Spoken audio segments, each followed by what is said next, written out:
My name is Charlotte Crary, and I am a licensed professional counselor in the state of Texas. I am presenting a case on a young girl named Myra who lives in a residential treatment center in Austin, Texas. I am a nationally certified counselor. I am certified in trauma-focused cognitive behavior therapy, as well as a trust-based relational intervention practitioner. For this case with Myra, I used trauma-focused cognitive behavior therapy due to the symptoms she presented with and her trauma history. I'm excited to tell you a little bit more about Myra.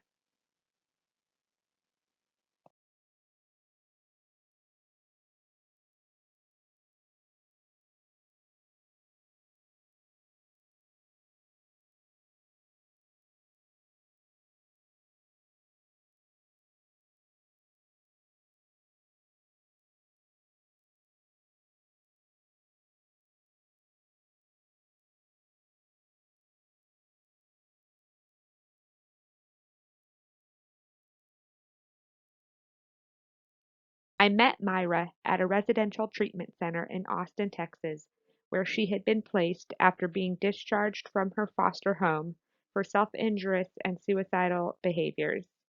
Myra had been removed from her family of origin along with her five brothers due to physical, sexual, and verbal abuse, neglect, and exposure to drug culture. Myra resided in a unit for girls ages 5 to 10. There were 10 to 14 girls in this unit, and they were all on my caseload at the same time.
I want to provide you with a little bit of information about Myra.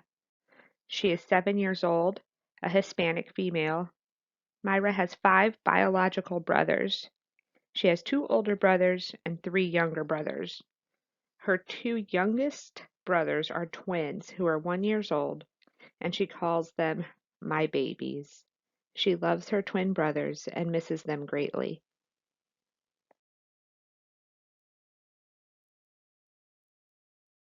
Myra and all five of her brothers were removed from their biological parents' custody when Myra was 6 years old. Her oldest brother was placed in a treatment center for sexual predators.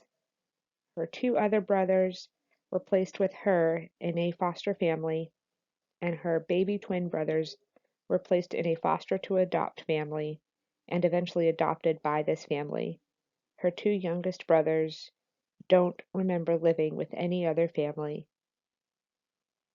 Myra was discharged from her foster home when she was 7 years old and placed in residential care.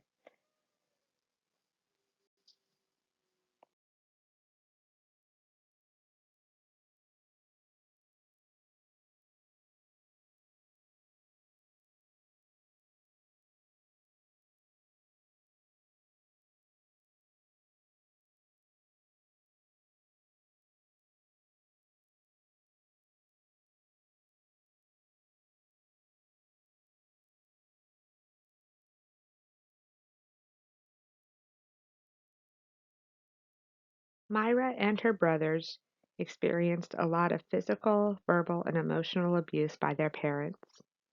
They also experienced neglect. Myra's mother was incarcerated for 2 years prior to her removal from the home, and her father was always out working or using drugs. When he would come home, he would be very angry, and he physically abused her and her brothers. Myra's oldest brother sexually molested and raped her while her parents were out.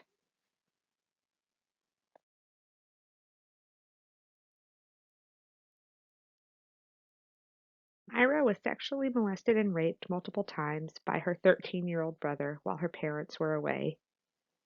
Although Myra believes this was gross, she does not believe that her brother harmed her. Myra says her brother cares about her, and this was his way of showing her how much he cared about her.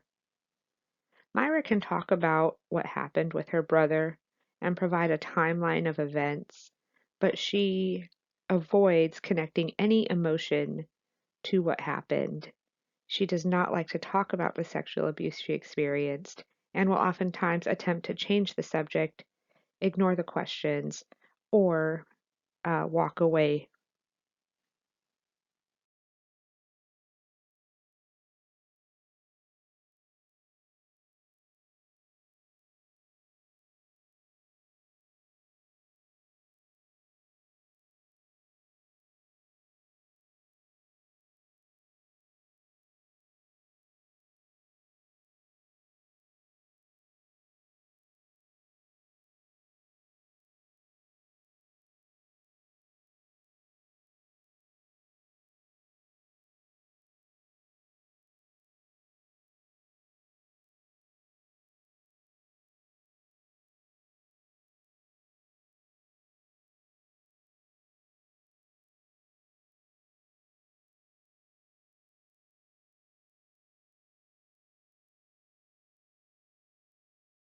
In addition to being sexually abused by her 13-year-old brother, Myra was physically abused by her father. She reports that he would take her into the back bedroom and repeatedly beat her with his belt. Unfortunately, her mother was not around a lot as she was in jail for drug-related charges. Myra's father often left all six of the children home alone, including the 1-year-old twins. Myra was responsible for caring for all five of her brothers when her parents were out. This put a lot of stress on Myra, and when things weren't as her father wanted them to be when he got home, she endured his beatings. I want to talk more about the presenting issues Myra had when she came into my office and her diagnosis given by the psychiatrist at the residential treatment center.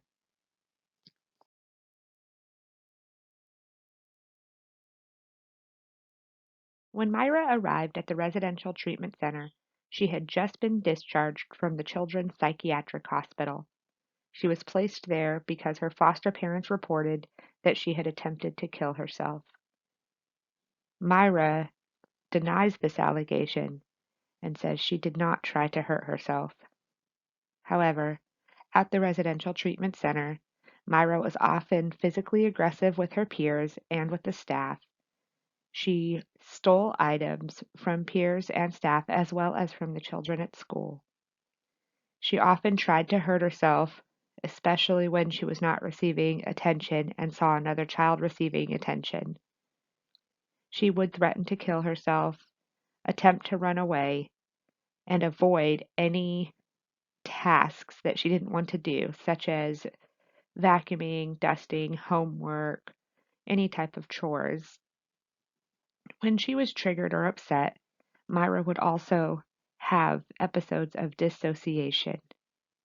Whether this was a learned behavior or a true experience, Myra was very good at ignoring all prompts from adults and continuing to scream until she got her way.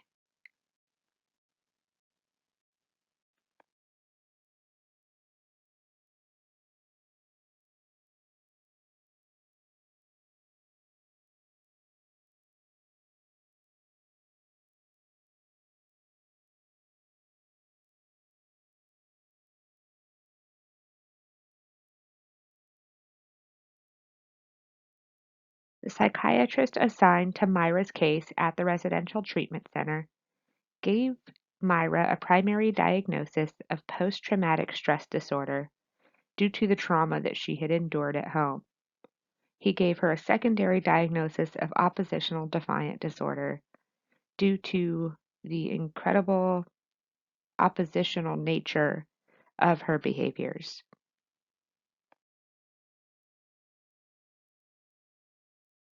Although I am now a certified trauma-focused cognitive behavior therapist, when I had Myra on my caseload, I was participating in supervision to acquire this certification. Myra was one of my first cases for TF-CBT. I chose TF-CBT with Myra due to its focus on children who had PTSD due to their sexual abuse. I'd like to tell you more about TF-CBT and how I used this modality with Myra while she was on my caseload at the residential treatment center.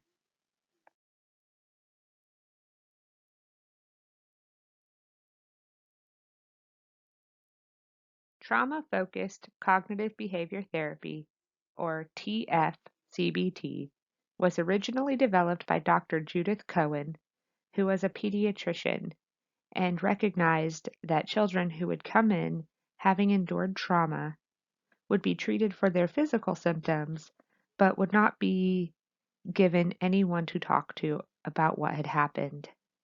Along with her colleagues, Dr. Anthony Manarino and Dr. Esther Deblinger, TF-CBT was designed for children who had been sexually abused, but the scope of the modality has been expanded to include children and adolescents who have suffered trauma. TF-CBT is evidence-based. It has been empirically studied and researched for the last 20 years.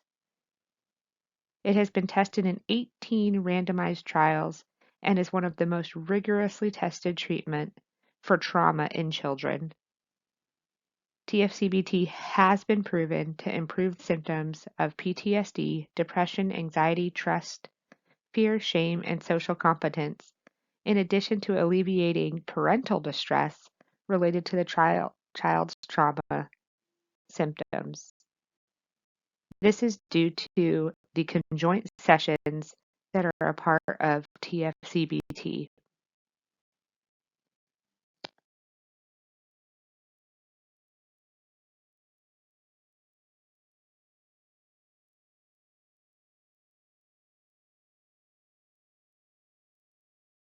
With all of the treatment modalities available, you might be asking why TF-CBT is necessary.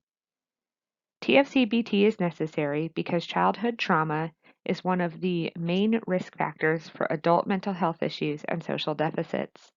TF-CBT is specifically designed for children who have suffered trauma. Trauma causes long-lasting effects on the brain, especially in the prefrontal cortex, which is responsible for our logic and reasoning skills, as well as regulating emotional responses triggered by the amygdala. TF-CBT can work to reconfigure the neuron connections in a child's brain and minimize the long-lasting effects of trauma. Children who have suffered trauma have maladaptive neuron connections, and these can be corrected when therapy and positive trust-based relationships are built. TF-CBT provides the therapist and caregiver with a roadmap to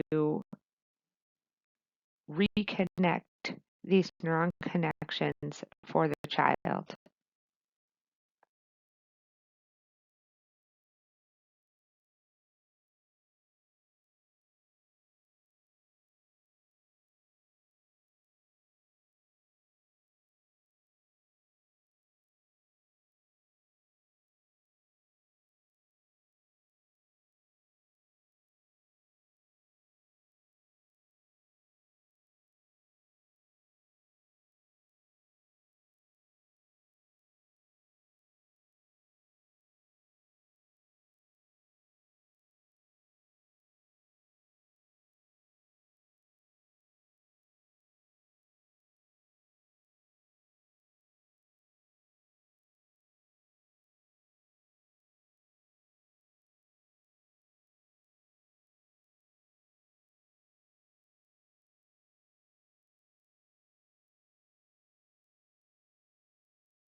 TF-CBT is generally completed within 10 to 12 sessions, although this is flexible based on need.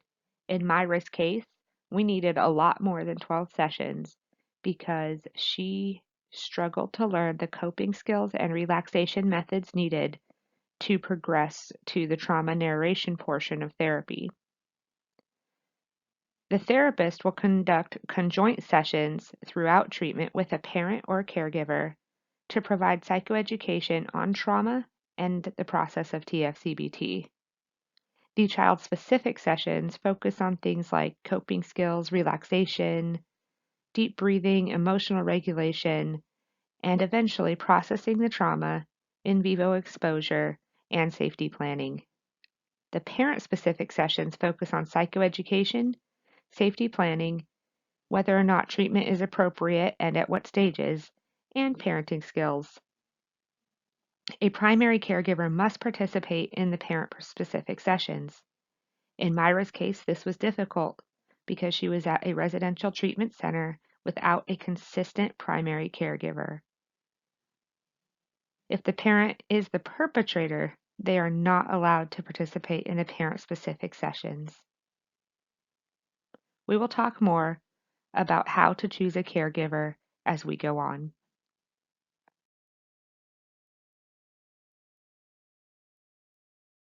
One of the components of TF-CBT that makes it successful and effective is its safety planning component. The interventions TF-CBT teaches for safety planning, coping skills, relaxation, cognitive processing, and effective modulation all help to reduce re-victimization.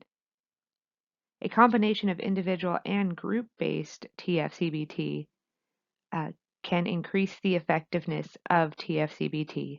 In Myra's case, she participated in TBRI Nurture Group once a week to increase her sensory skills and her relaxation skills, as well as the ability to interact with others and give and receive care to others, even when escalated. Combining group and individual therapy is the strongest method of reducing PTSD and depression for children who have been exposed to trauma. TF-CBT's treatment is enhanced when both the child and the primary caregiver participate. Although, as I previously stated, this was a difficult task in Myra's case. We will talk more about how we overcame this obstacle.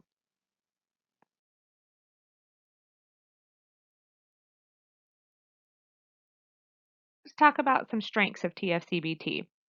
Participants who receive TF-CBT report lower levels of anxiety, depression, and intrusive symptoms at the end of treatment compared to other types of modalities such as play therapy, child-centered therapy, or supportive therapy.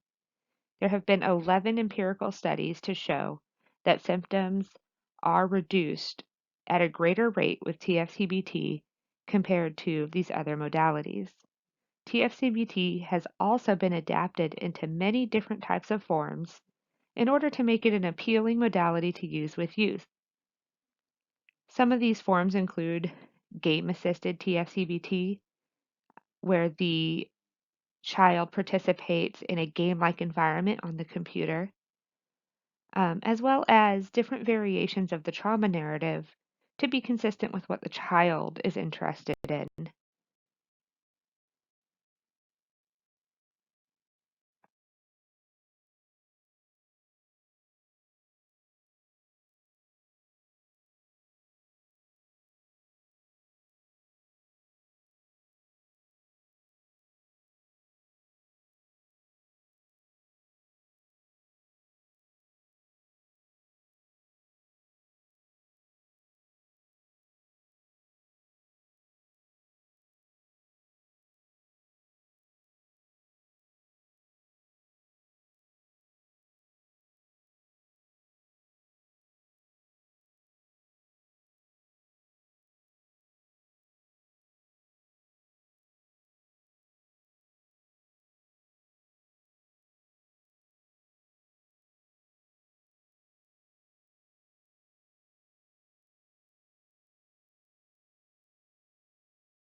It is important when conducting any type of therapy to first do a screening, especially when dealing with trauma.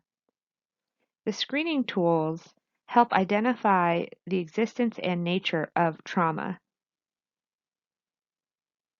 There are three types of screening tools according to the National Traumatic Stress Network. They are the Child Completed Tool, which is a self-report used on children 8 years age or older. There is also the Caregiver Completed Tool, which would be used on children 0 to 8 who are unable to complete the self-report. There's also a Provider Completed Tool, which are assessments completed by a clinician, a case manager, or another healthcare professional who knows the child well. These types of screening tools can be used in conjunction with each other to give a well-rounded view of the child and the symptoms they are experiencing, as well as the root cause of these symptoms.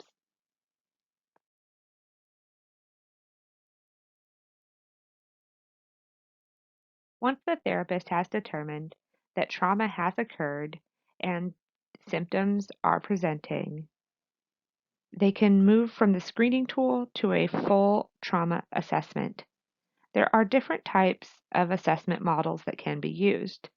One is an assessment-based treatment for traumatized children. This multifaceted assessment gives clinicians a more in-depth view of the traumatic experience, the child's developmental level and understanding of the trauma they experienced, and the child's community and familial support system. A transactional model of assessment focuses on the specific abuse of the child and the surrounding investigation, including any subsequent events such as removal from family of origin.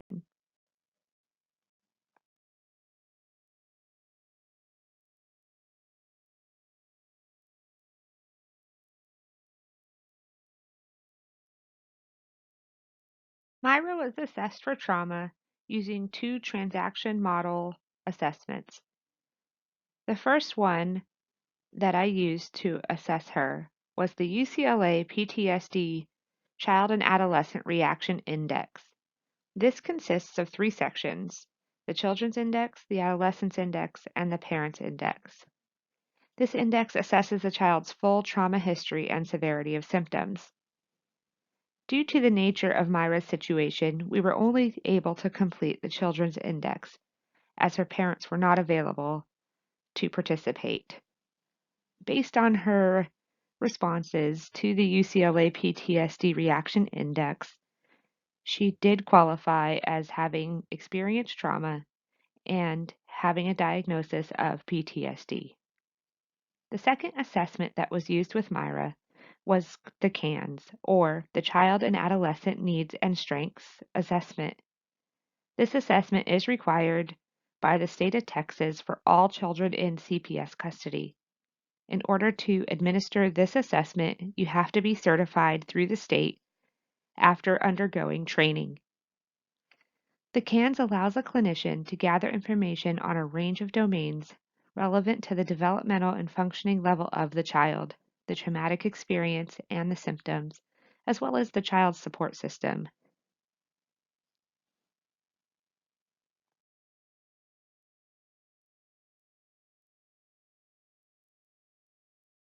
Unlike person-centered or child-centered therapy modalities, in TF-CBT, the therapist takes on a very directive role.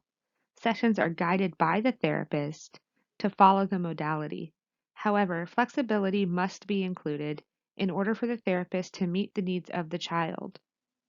The therapist acts as a teacher and a guide for the child and their caretakers. In addition to acting as a guide for the child, the therapist is also a parenting coach and will conduct parent-specific sessions as well as conjoint sessions to provide psychoeducation related to trauma therapy, the ongoing needs of the child, and trauma-informed parenting skills. The therapist also acts as a coach for the child, teaching them relaxation and self-regulation skills and assisting them in learning and practicing these skills as well as modeling these skills during sessions.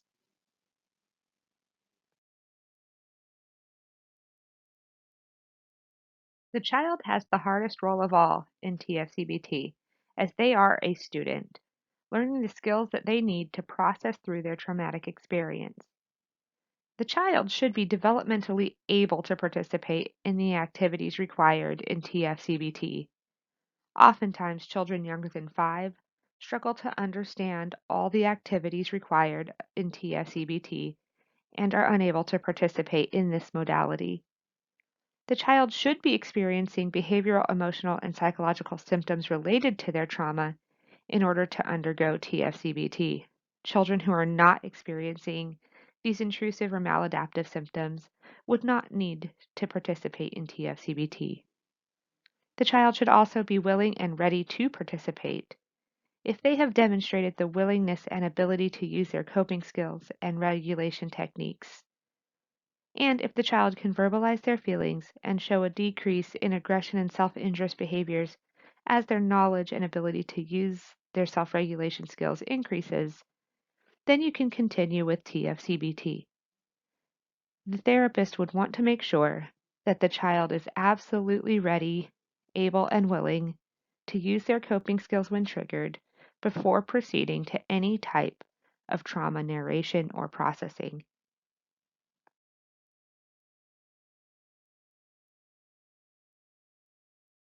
The main goal of TF-CBT is to increase the knowledge of the child and the caregiver through the use of psychoeducation and to enable them to identify the signs and symptoms of the traumatic experience and their connection to their maladaptive emotions and behavior patterns, while increasing their ability to self-regulate and cope with their own thoughts, emotions, and behaviors. At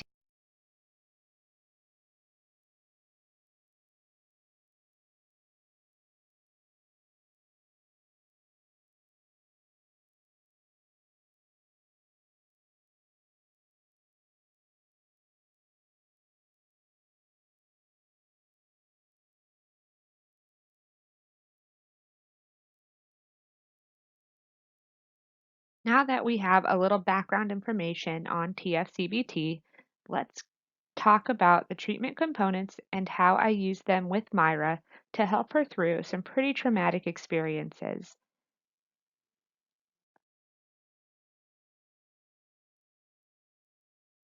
TF-CBT consists of 8 practice components. I will review them all in detail, as well as provide an example of what happened when Myra progressed through each component. The components spell out the acronym PRACTICE. The first component is psychoeducation and parenting skills. The second is relaxation. The third is effective expression and regulation. The fourth is cognitive coping. Before progressing to the second half of treatment, the first 4 components must be mastered. The fifth component is trauma narrative development and processing. The next one is in vivo gradual exposure. The seventh component is conjoint parent-child sessions, and the eighth is one of the most important, enhancing safety and future development. If this component is skipped, symptoms will not be reduced and will likely return. We see this as we progress through Myra's case.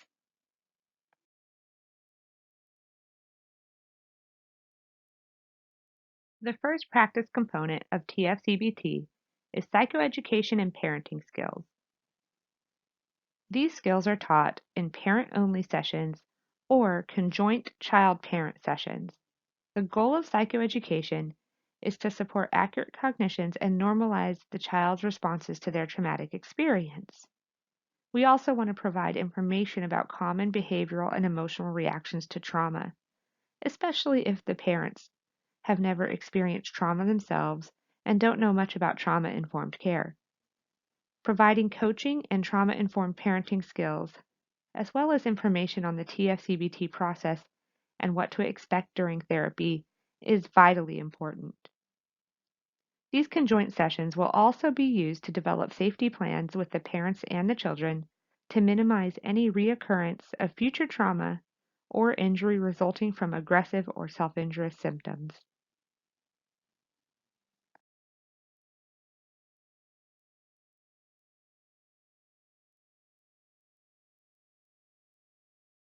Conjoint parent-child therapy sessions were difficult for Myra.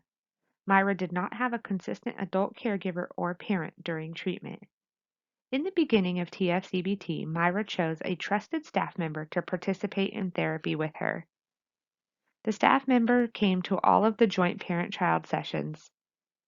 Halfway through treatment, Myra started visiting with a potential adoptive family, and once she was comfortable with these adoptive parents, they also started participating in TF-CBT with Myra. Prior to the adoptive parents participating, Myra was briefly visiting her aunt and uncle for a possible placement.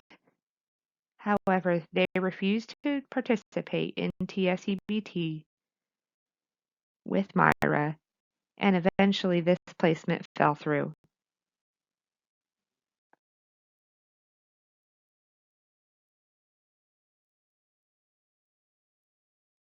One of my favorite components of TF-CBT is the relaxation component.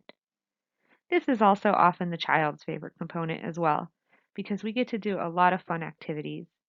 The goal of the relaxation component is to teach the child specific skills to help them reduce the impact of the physiological effects of fear, anxiety, stress, and arousal related to their traumatic experience. We teach skills like deep breathing. We use belly breathing, square breathing, or a magic mustache to teach this skill.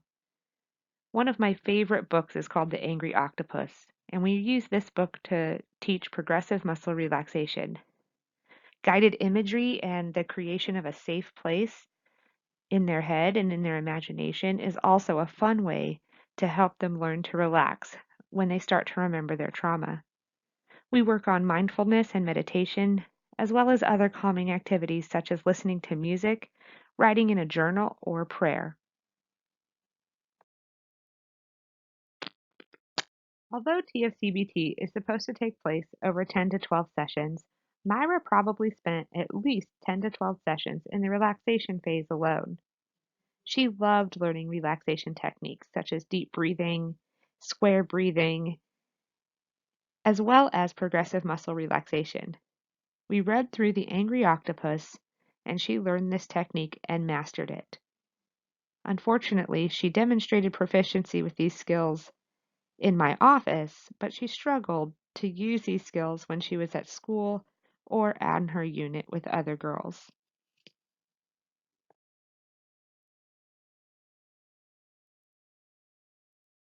Although it's not as fun as the relaxation component of TF-CBT, effective modulation is a key component.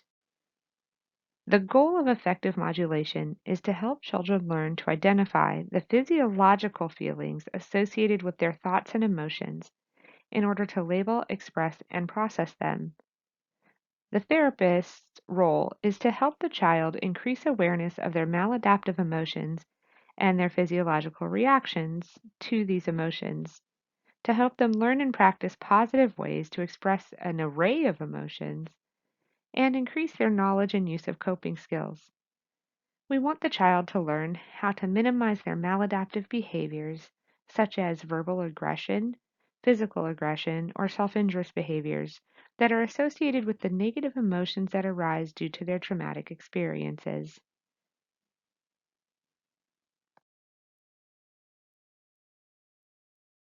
Although Myra often avoided talking about her traumatic experiences, she was actively engaged in effective modulation.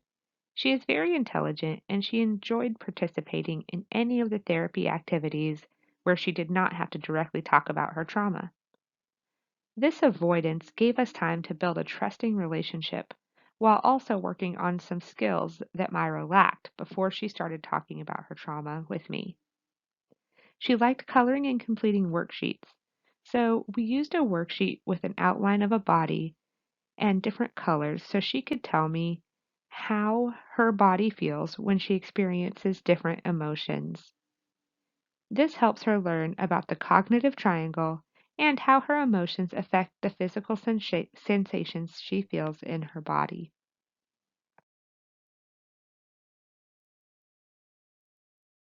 The next component that is often taught in conjunction with affective modulation is cognitive coping. As I mentioned, we use things like the cognitive triangle to teach the children how their thoughts, feelings, and behaviors are all connected. The goal of cognitive coping is to teach children to identify their specific thoughts that relate to their traumatic experience that are leading to maladaptive feelings and behaviors, such as physical aggression or self injury, and to replace those inaccurate and unhelpful thoughts with accurate and helpful thoughts that will minimize negative behaviors and lead to positive emotions that can increase their functional behaviors. We use a worksheet and activities related to the cognitive triangle that helps the child understand this abstract concept. We also introduce what's called a cognitive stop sign to alert the child to negative thoughts and signal the need to challenge these thoughts and replace them with more accurate thoughts. The cognitive stop sign can also alert the child that they need to use their coping skills.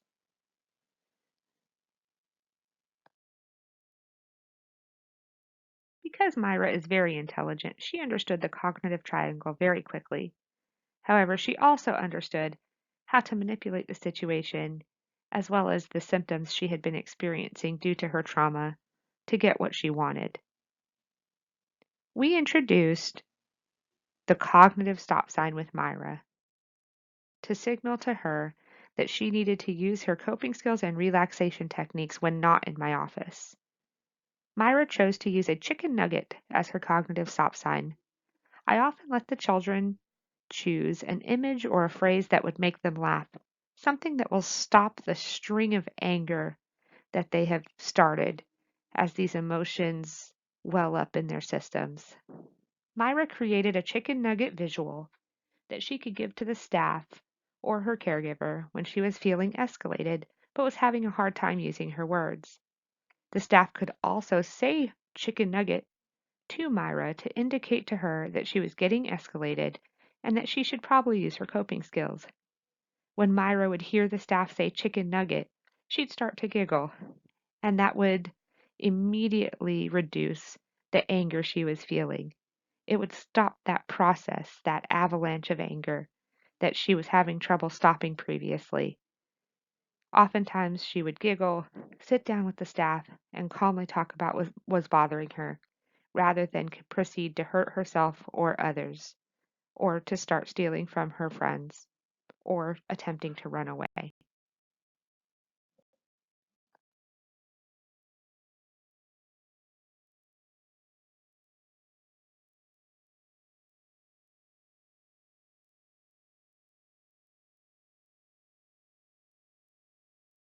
The next treatment component in TF-CBT is the trauma narration and processing.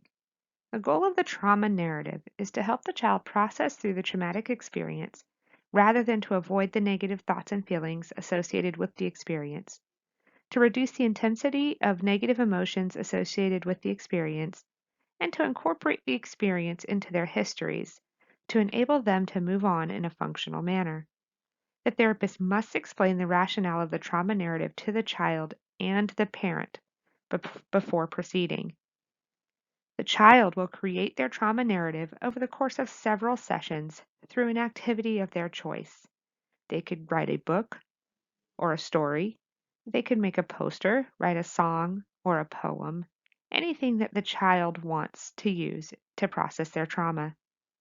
The therapist will prepare the caregiver to listen to the child's narrative and to help the child share their narrative with their caregiver.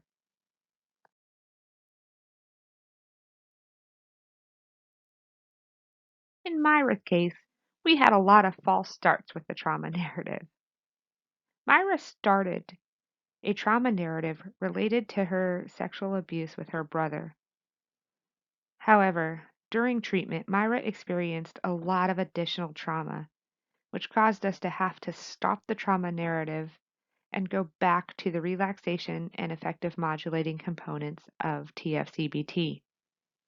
During the beginning stages of treatment, Myra was informed that she would not be allowed to live with her biological parents anymore and that their parental rights were being voluntarily terminated. Myra had a final visit with her parents scheduled, but they did not attend, and this caused additional distress for Myra.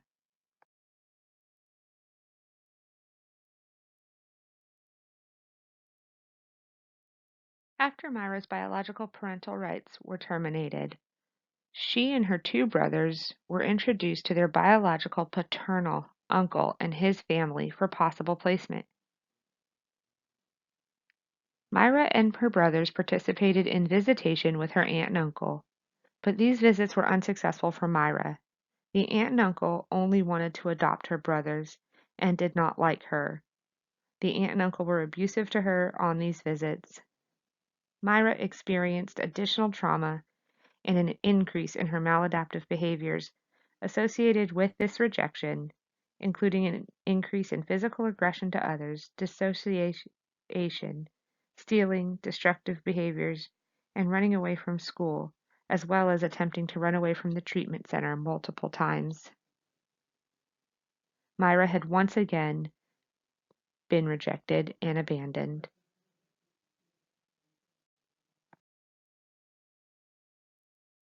Due to the increase in Myra's maladaptive behaviors associated with the traumatic abandonment of her parents and rejection of her aunt and uncle, we refocused her trauma narrative from the sexual abuse with her brother to her abandonment issues. These issues were more prevalent in Myra's life and were causing her more pain. Myra prepared to write her trauma narrative by reading a book called Please Tell, a child's story about sexual abuse by Jessie. Jessie is a little girl who wrote a trauma narrative when she was sexually abused by a family member when she was young. When she got older, she decided to publish her trauma narrative to help other children learn how to write theirs. Myra was able to participate fully in talking about her abandonment issues, and she created a trauma narrative in the form of a journal. She talked about the rejection she felt from her biological parents terminating their rights voluntarily, as well as her multiple failed placements and the abuse she had suffered at the hand of her aunt and uncle. By the time we got to the trauma narrative, Myra and I had built a trusting relationship. However, she still struggled to talk about the sexual abuse with her brother, as she still did not think that this was any type of harmful incident. However, she was willing to talk about her abandonment and rejection issues, as well as assign the proper emotions to what had happened to her. Myra agreed to share her trauma narrative with her new adoptive family that came onto the scene after her aunt and uncle rejected her. However, during this session, she experienced anxiety and refused to share the narrative.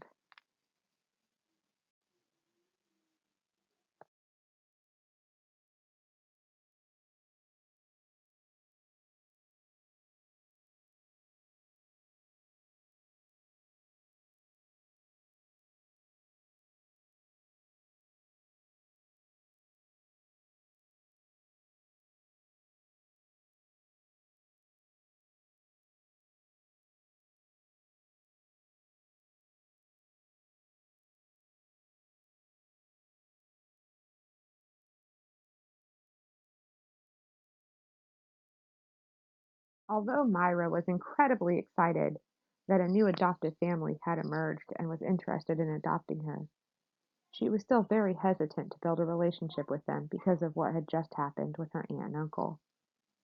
After Myra had attended many visits with them, she still struggled to build a trusting relationship with them and refused to share the trauma narrative with them. So we moved forward in treatment with safety planning to prepare Myra and her adoptive family for her transition into their home. As her therapist, I provided psychoeducation to her new adoptive parents on the importance of continuing TF-CBT with a new therapist after she was discharged from the center. I also explained to them that it may take Myra a while to build a trusting relationship with them and with a new therapist. This was true as after Myra discharged, her behaviors increased and she refused to speak to any therapist other than me. I also provided psychoeducation on the importance of continuing TF-CBT into in vivo mastery and increasing her cognitive coping skills.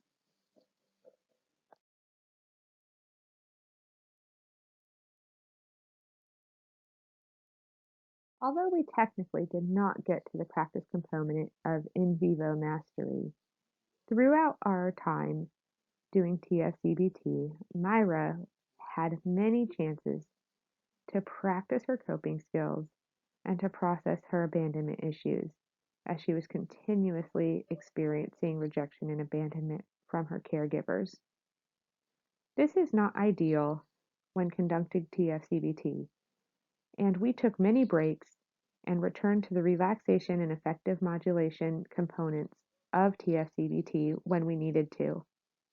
The goal of in vivo mastery is to help the child minimize their fears related to their traumatic experience, to enable them to function appropriately in different life settings, such as their school, their community, and the home, as well as minimizing their negative reactions to any traumatic triggers they might experience. The therapist works in conjunction with the caregiver to develop an in vivo desensitization plan where the child is gradually exposed to traumatic triggers in their real life with certain and very specific safety measures in place. In vivo sessions are slow and include situations that bring the child closer to their traumatic triggers at a pace that is developmentally appropriate for them.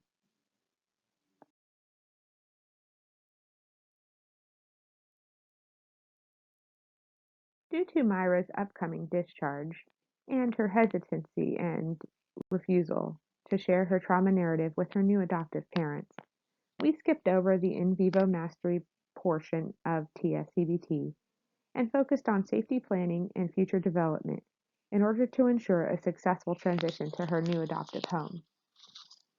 After several more TF-CBT sessions and very guided and supervised visitation, Myra was able to successfully transition to the home of her new adoptive family. Unfortunately, Myra continued to build trust with her new therapist, who was not certified in TF-CBT and was not committed to continuing this type of treatment with Myra.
Due to the nature of Myra's situation, she started TF-CBT having conjoint child-parent sessions with a trusted direct care staff member from the residential treatment center. However, halfway through treatment, an attempt was made to place her with her aunt and uncle permanently, and we asked her aunt and uncle to participate in TF-CBT. However, they refused to participate and they refused to adopt her, only adopting her brothers, which caused increased trauma for Myra, and we refocused TF-CBT to include these abandonment issues. Near the end of her treatment, an adoptive family was identified, and she started participating in visitation and conjoint child parent sessions with her foster to adopt family.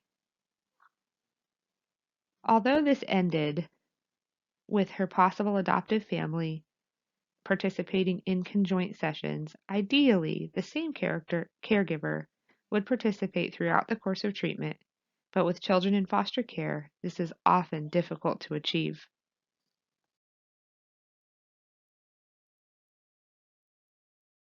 Although the conjoint parent-child sessions did not go as they should with Myra's case, and the in vivo mastery looked a little bit different as she was experiencing trauma while participating in TF-CBT, we were able to participate in the last component of TF-CBT, which is enhancing safety and future development. I felt that this was incredibly important as she prepared to transition into a new adoptive home. The goal of enhancing safety and future development is to identify any possible points of danger and associated fears the child might have about the future and develop a safety plan for specific areas of danger or fear. We want to teach the child about the dangers in their environment and how to communicate effectively with a trusted adult when they feel frightened. We want to increase their understanding of their body awareness, provide healthy sexuality education, and identify resources the child can access if they do happen to find themselves in a dangerous situation.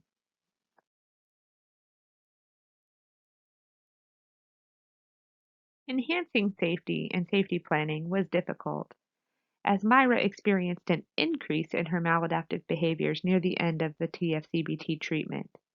This was due to her continuing trauma throughout the entire treatment process. Due to another hasty decision by CPS, Myra was removed from her new adoptive family and placed with a previous foster family, the one that had discharged her to the psychiatric hospital and then to the residential facility at the beginning of her treatment.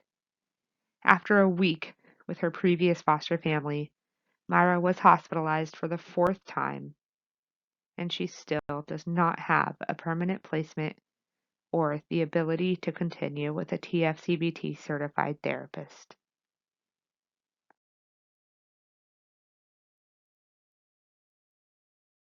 One thing I have learned is that therapy, especially trauma therapy, and especially with children, is often outside of the box and looks very differently than the way it is spelled out in our books. I want to review some of the key issues about Myra's case and how TF-CBT had to be flexible to meet Myra where she was at.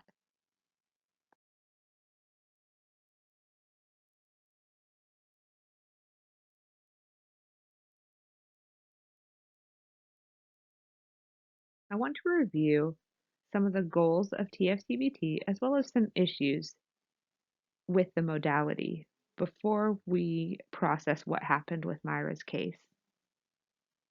TF-CBT involves gradual exposure to trauma reminders over 3 general phases, broken out into 8 practice components. The first phase is client stabilization and skills building, which is the most important phase. If the client is not stable or has not mastered coping skills and relaxation techniques, you cannot move on to the trauma narration and processing phase. The stabilization and skills building phase may take longer than the prescribed 3 to 4 sessions, depending on the client. Once the client is stable and has mastered their coping skills, they can move on to trauma narration and processing. We do this first in office and then with a primary caregiver as we slowly and gradually expose them to their trauma. Once they have completed that, we help them integrate their trauma into their everyday life so that it can become a part of their story and their daily functioning levels can increase without the maladaptive behaviors and symptoms they were experiencing before treatment.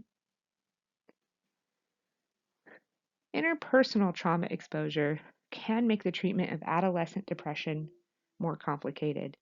As we saw in Myra's case, as we are attempting to do TF-CBT with her to help her process through one trauma, multiple traumas continue to reoccur, causing us to have to refocus treatment or start at different phases again. Exposure to interpersonal trauma of this nature definitely dampens the impact of TF-CBT. We saw this occur with Myra.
In Myra's case, it was imperative that I remain flexible as we move through the steps of TF-CBT because Myra's needs and experiences kept changing.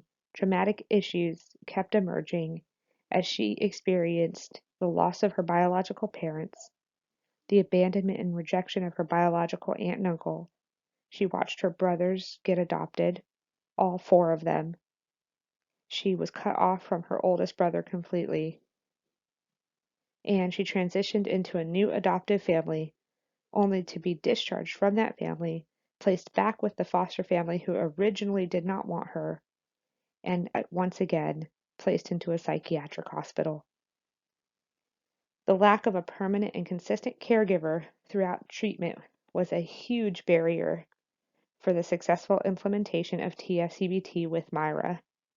However, her reduction in symptoms during her phase of stabilization prior to her aunt and uncle rejecting her shows that continuing TF-CBT would be beneficial for her.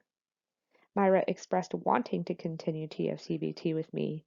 However, policies and procedures, as well as CPS decisions on things that neither her nor I could control, made that impossible. Unfortunately for Myra, this meant that she would spend the next few months back in a psychiatric hospital and back in a residential treatment center.